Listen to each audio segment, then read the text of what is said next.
क्या आप एक ऐसी दुनिया की कल्पना कर सकते हैं जहां बंदूकें हैं, सामुराई है, ड्रैगन्स है और ये सब असलियत नहीं बल्कि एक लड़की की दिमाग का खेल है। आज हम एक्सप्लेन करने वाले हैं 2011 की कल्ट क्लासिक फिल्म सकर पंच को। कहानी एक ऐसी लड़की की है जो अपनी दर्दनाक असलियत से भागने के लिए कल्पनाओं का सहारा लेती है। तो चलिए बिना किसी देरी के इस माइंड बेंडिंग सफर को शुरू करते हैं। तो दोस्तों, कहानी की शुरुआत होती है एक बेहद ही दर्दनाक मोड़ से। हमारी जो मेन कैरेक्टर है उसकी माँ की मौत हो चुकी है। अब माँ के जाने का गम अभी कम भी नहीं हुआ था कि उसके ऊपर दुखों का पहाड़ टूट पड़ता है। दरअसल उसकी माँ अपनी पूरी जायदाद अपनी दोनों बेटियों के नाम कर जाती है और इस वसीयत से उनके सौतेले बाप यानी स्टेप फादर को फूटी कौड़ी भी नहीं मिलती। अब जायदाद हाथ से निकलते देख ये लालची सौतेला बाप गुस्से से पागल हो जाता है। वो इतना गिर जाता है कि अपनी ही एक बेटी का मर्डर कर देता है और सारा का सारा इल्जाम हमारी मेन कैरेक्टर पर मर देता है। यानी एक तो माँ छिन गई,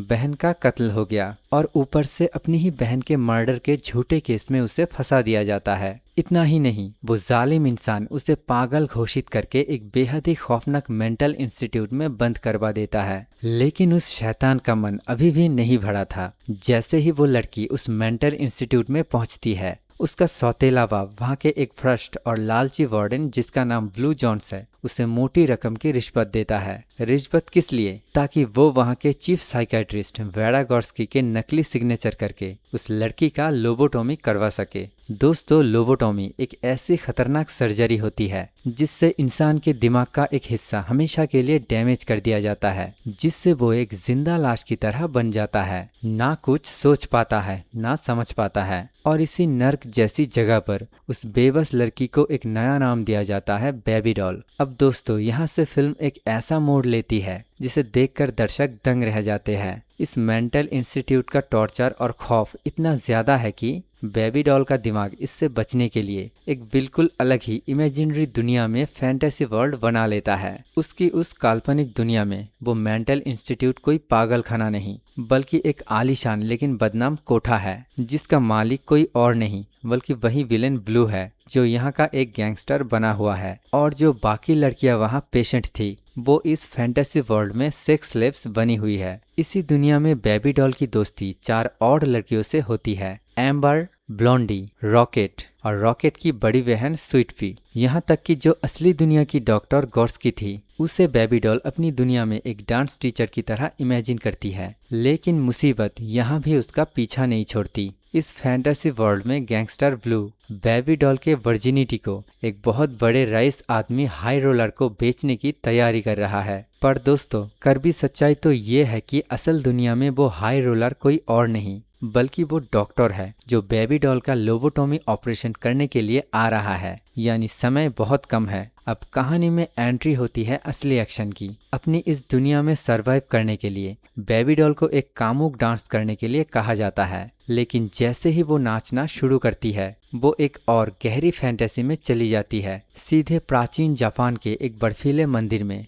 वहाँ उसकी मुलाकात एक रहस्यमय बूढ़े शख्स से होती है जिसे वॉइस मैन कहा गया है। वो वॉइस मैन बेबी डॉल को इस नर्क से आजाद होने का रास्ता बताता है। वो कहता है कि अगर तुम्हें यहाँ से भागना है तो तुम्हें 4 चीजें ढूंढनी होगी, एक मैप, आग, एक चाकू और एक चाबी। लेकिन रुकिए, ट्विस्ट अभी बाकी है। वाइज मैन उसे बताता है कि इन 4 चीजों के अलावा एक 5वीं चीज भी है जिसके बारे में कोई नहीं जानता। उसे सिर्फ बेबी डॉल ही ढूंढ सकती है, लेकिन उसके लिए उसे एक बहुत बड़ा बलिदान देना होगा, तभी उसे एक मुकम्मल जीत मिलेगी। इसके तुरंत बाद वाइज मैन उसे हथियार देता है और बेबी डॉल का सामना होता है 3 विशालकाय खतरनाक सामुराई मॉन्स्टर से। अकेले दम पर तलवार और मशीन गन लेकर बेबी डॉल उन दैत्यों से लड़ती है और उन्हें धूल चटा देती है। और जैसे ही वो इस लड़ाई को जीतती है उसका डांस खत्म होता है और वो वापस उसी कोठे की दुनिया में लौट आती है जहां सब उसके डांस को देखकर हैरान रह गए हैं। तो दोस्तों, अब बेबी डॉल को आजादी का रास्ता मिल चुका था। वो उन 4 लड़कियों एम्बर, ब्लॉन्डी, रॉकेट और स्वीट पी को अपने साथ यहाँ से भागने के लिए मना लेती है। अब प्लान ये बनता है कि जब भी बेबी डॉल डांस करेगी तो सब उसकी खूबसूरती और डांस के जादू में खो जाएंगे। बस इसी डिस्ट्रैक्शन का फायदा उठाकर बाकी लड़कियां भागने के लिए जरूरी उन 4 चीजों को एक एक करके चुराएंगी। अब यहाँ से डायरेक्टर जैक स्नाइडर हमें 3 अलग अलग इमेजिनरी एडवेंचर्स में ले जाते हैं जो असल में उनके चोरी करने के मिशन को दिखाते हैं। पहला मिशन द मैप। जब बेबी डॉल अपना पहला डांस शुरू करती है तो वो फैंटेसी में वर्ल्ड वॉर 1 के खूंखार जर्मन सैनिकों से भरे एक बंकर में घुस जाती है ताकि वहां से एक सीक्रेट मैप चुरा सके। और असलियत में क्या हो रहा होता है? असलियत में स्वीट पी विलेन ब्लू के ऑफिस में दबे पांव घुसकर उस बिल्डिंग का असली नक्शा कॉपी कर रही होती है। दूसरा मिशन द फायर। अब दूसरे डांस में बेबी डॉल एक ऐसी खतरनाक दुनिया में पहुंचती है जहां चारों तरफ भयानक ऑर्क्स और ड्रैगन का कब्जा है। वो एक किले पर हमला करके फायर क्रिस्टल्स चुराती है,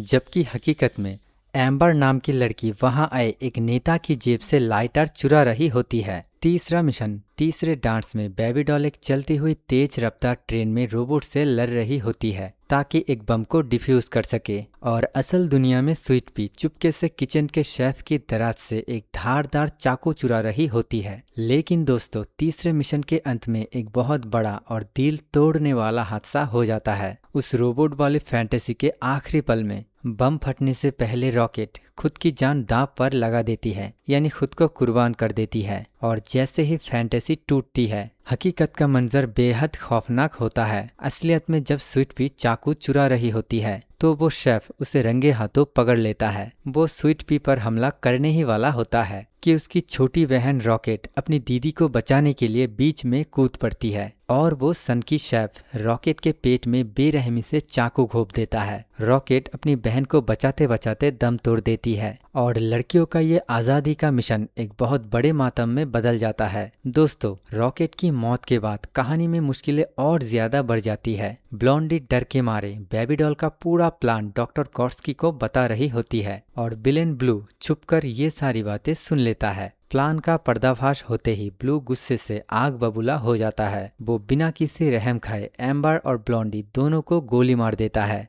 यानी आज़ादी की चाह में अब तक 3 लड़कियां अपनी जान गंवा चुकी थी, लेकिन बेबी डॉल अब डरने वालों में से नहीं थी। जैसे ही ब्लू उसकी तरफ बढ़ता है, बेबी डॉल वही किचन वाला चाकू उठाती है और सीधे ब्लू के पेट में घोंप देती है। इसके बाद वो तड़पते हुए ब्लू की जेब से उस मेंटल इंस्टीट्यूट की मास्टर की यानी वो चौथी चीज चुरा लेती है। अब भागने के लिए रास्ता साफ था, लेकिन चारों तरफ गार्ड्स मुस्तैद थे। उनसे ध्यान भटकाने के लिए बेबी डॉल वहां आग लगा देती है। हर तरफ अफरा तफरी मच जाती है और बेबी डॉल और स्वीट पी भागते हुए बाहर की तरफ निकलती है। लेकिन जैसे ही वो आखिरी दरवाजे के पास पहुंचती है, वो देखती है कि बाहर का रास्ता भारी सुरक्षा और गार्ड से घिरा हुआ है, जहां से दोनों का एक साथ निकल पाना नामुमकिन है। तभी बेबी डॉल के दिमाग में बिजली चमकती है। उसे वाइज मैन की वो बात याद आती है कि 5 भी चीज एक बहुत बड़ा बलिदान है। बेबी डॉल को समझ आ जाता है कि वो 5 भी चीज कोई वस्तु नहीं बल्कि उसकी खुद की कुर्बानी है।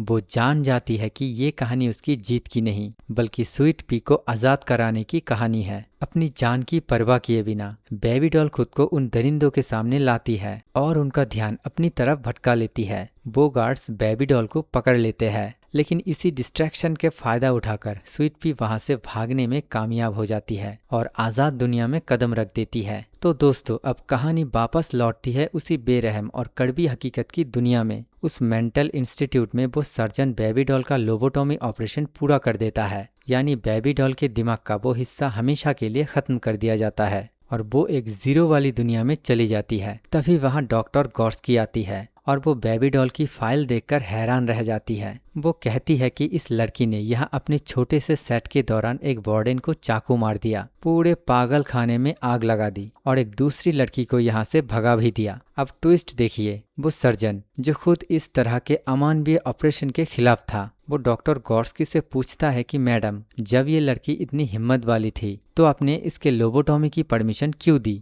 ये सुनते ही डॉक्टर गॉर्स्की के पैरों तले जमीन खिसक जाती है। उन्हें तुरंत समझ आ जाता है कि वो विलेन ब्लू उनके नकली सिग्नेचर करके लड़कियों का ये हाल कर रहा था। गॉर्स्की तुरंत पुलिस को बुलाती है। पुलिस ठीक उसी वक्त उस वार्डन ब्लू को रंगे हाथों पकड़ लेती है, जब वो उस बेबस लोबोटॉमी की शिकार बेबी डॉल का रेप करने की कोशिश कर रहा होता है। पुलिस जब ब्लू को घसीटते हुए गिरफ्तार कर रही होती है तो ब्लू डर के मारे बेबी डॉल के उस जालिम सौतेले बाप का नाम भी उगल देता है कि इस पूरे खेल के पीछे असली मास्टरमाइंड वही था। यानी उन गुनहगारों को उनके कर्मों की सजा मिल जाती है। लेकिन अब सवाल था, क्या स्वीट पी बच पाई? तभी सीन शिफ्ट होता है एक बस स्टैंड पर, जहां स्वीट पी एक बस में चढ़ने की कोशिश कर रही होती है। लेकिन तभी वहां पुलिस आ जाती है और उसे रोक लेती है। ऐसा लगता है कि स्वीट पी पकड़ी जाएगी, लेकिन तभी ट्विस्ट आता है। उस बस का ड्राइवर कोई और नहीं बल्कि बेबी डॉल की फैंटेसी वर्ल्ड का वही वॉइस मैन होता है। वो पुलिस को गलत रास्ता बताकर गुमराह कर देता है और स्वीट पी को चुपके से बस के अंदर बैठा लेता है। बस आगे बढ़ जाती है और स्वीट पी हमेशा के लिए आज़ाद हो जाती है। दोस्तों, बेबी डॉल ने खुद को एक जिंदा लाश बना लिया, लेकिन अपनी सहेली को आज़ाद करा के उसने अपनी उस दुनिया में एक परफेक्ट विक्ट्री हासिल कर ली। तो दोस्तों, ये थी सकर पंच की माइंड बेंडिंग कहानी। कैसे एक लड़की ने नर्क जैसी असलियत से लड़ते हुए अपनी सहेली को आज़ाद कराया। अगर आपको ये एक्सप्लेनेशन पसंद आया हो तो वीडियो को लाइक और चैनल को सब्सक्राइब ज़रूर करना। मिलते हैं अगले वीडियो में, तब तक के लिए बाय बाय।